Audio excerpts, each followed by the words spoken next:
So we're going to make some changes. So right now, our repo is empty. There's nothing in it. Let's change that. At the top of your Explorer, you had a button here with a file icon, a folder icon, and some other icons. Click on the one with a file and a plus. We're going to make a file. And again, you don't have to avoid spaces, but you really should avoid spaces whenever you can. I'm just going to call this one my-first-file.txt. And press enter. I'm going to see, there we go. I'm going to make mine a little bit bigger, make it a little bit easier to see. So right now I have added a file to my repo. Sort of. Is there anything in the file?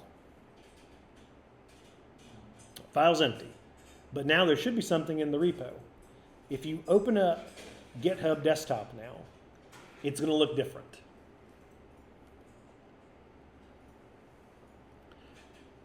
You should see one thing showing up on the left-hand side over here, and it should have the same name as the thing you created. Everybody seeing that? Okay. And there's this checkbox right here. I'm going to go ahead and uncheck this checkbox. So in Git, there's a concept I want to get you to have. It's called the idea of the working area and the staging area. Anything you do in this repo automatically goes into the working area because it's what you're working on. Clicking that checkbox moves it from the working area to the staging area. And the difference between the two, right? The working area is, I'm working on this, I'm doing stuff, I'm in the zone. The staging area is, okay, I've got to a stopping point, I'm going to move this file up to the next level and get it ready. And so the idea here is you can have some things in the working area, some things in the staging area, so that you can keep making progress on different files and then save your progress in other files. So that's the idea of staging. Anytime you make changes, you can put them into the staging area. And with GitHub Desktop in a lot of cases, especially when you make new files, you'll find out that those things end up in the staging area by default a lot. But the staging area is not permanent, right? I could actually right-click on this, and if I were to click on discard changes, that file would go away, and the repo would never know about it. It's not in the history yet.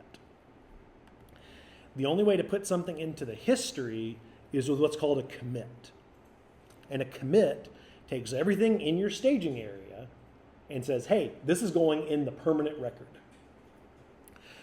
And so that's why you have the idea of the working area and the staging area. Yep. Are we going to install GitLens? If you want. And so that's the idea, is that if you're working on 10 files, right, maybe you're done with 5 of them and you want to commit those 5. But the other 5, you want to keep working on them. So you can move the 5 that are ready into the staging area, and then you can bundle those 5 into a commit and say, hey, it's good to go. So I'm going to switch back over on this, kind of show you this. So when you created your repo, you actually created a commit, right? And every commit has an ID. We'll call this commit ID 1. As you add more commits,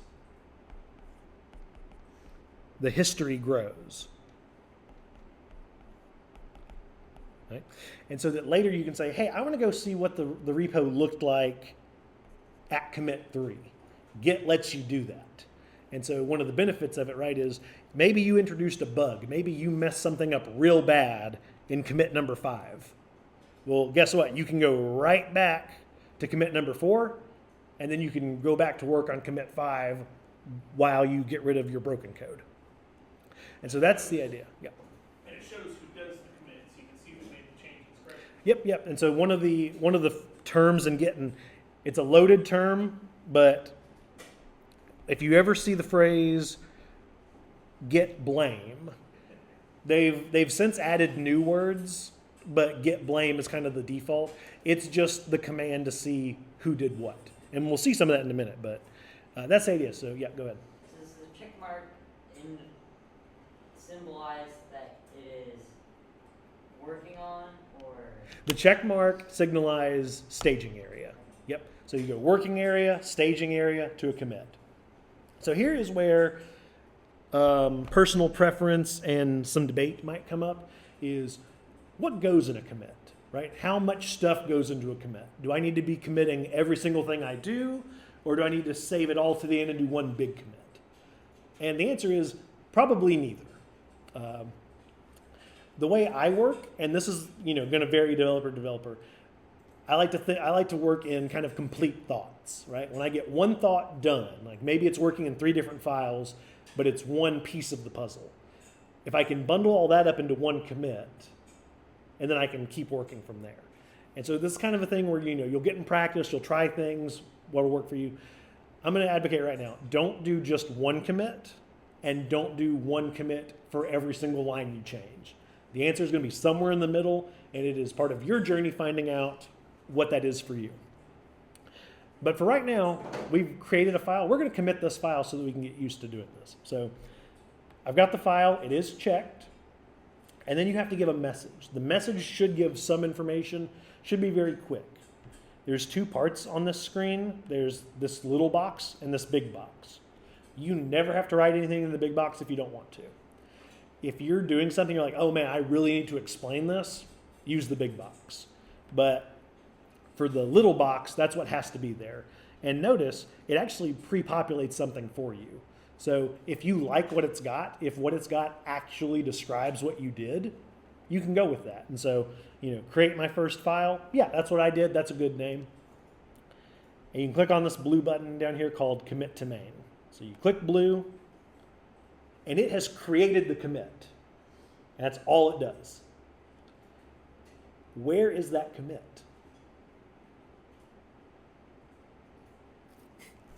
So that's an important question. Where is the commit? in the history. Where is the history? It's in the corner of the history box. So click it. But like generally, what device is it on? All device. No. Local. It's only local. That's the key. So far, everything we've done is local. If I go look at my GitHub right now and I click refresh, there's nothing here. All I've done is make changes on my local. And so with Git, it's nice to have a history on my local, but I can't share that with anyone. And so with Git, there's the concept of syncing, right? You sync things away from your local and you sync things to your local. The process of syncing things away from your local is called push. Now, right now, you see this button called Publish Branch. Publish Branch, and we'll talk about branches in a minute. Publish Branch will take everything you've done the first time and push it up. So I'm just going to click that button. I'm going to click Publish Branch. And you see it said pushing origin, it says fetching origin, it says a bunch of stuff. But now it's done. I'm going to open GitHub back up. I'm going to refresh the page. Now it looks different. You can click on my first file.txt and you have an empty file in GitHub. So now, if anybody knows your username, right, they can go to this later and they can say, oh, I can see what it looks like now. I'm going to click back here. So let's make some more changes. We're going to minimize this. We're going to go back into VS Code. So I'm going to add another file. And I'm just going to call it my second file. And I'm going to go back into my first file, and I'm just going to type my username. And notice you get multiple tabs. VS Code is technically a web browser because it's Chrome. It's a Electron, so it's just like having, a browser. So it looks and behaves a lot the same way. So right now, I created a file, and I added text to a file. We're all able to do that on yours. If you open up GitHub Desktop now, you've got 2 changes. One of the changes is that my second file. And notice there's a green plus over here. That means this file was created. But on the myfirstfile.txt, there's this yellow box with a dot in it. That means the file was modified. Yeah. Mine only shows one change. How many changes did you make? I put in my username in the first file and created. Now, on this file, do you see a little dot right here on the tab? Like a circle? Instead of the X. Yes. That means you haven't saved your changes. So you have to Control S. Now if you go back, it'll be there. I cannot see it. So really, there's a third layer, right? We got the staging area, the working area, and then unsaved changes. So Git can see your working area. Git can save your staging area. Git cannot see your unsaved changes. So now it becomes a question of, well, how many commits is this? Is this one? Should this be one commit or should this be two commits? That's up to you. In this case, I think it's good for one commit. So now notice it's requiring a summary. All right. So what did we do? It's a hard one to say.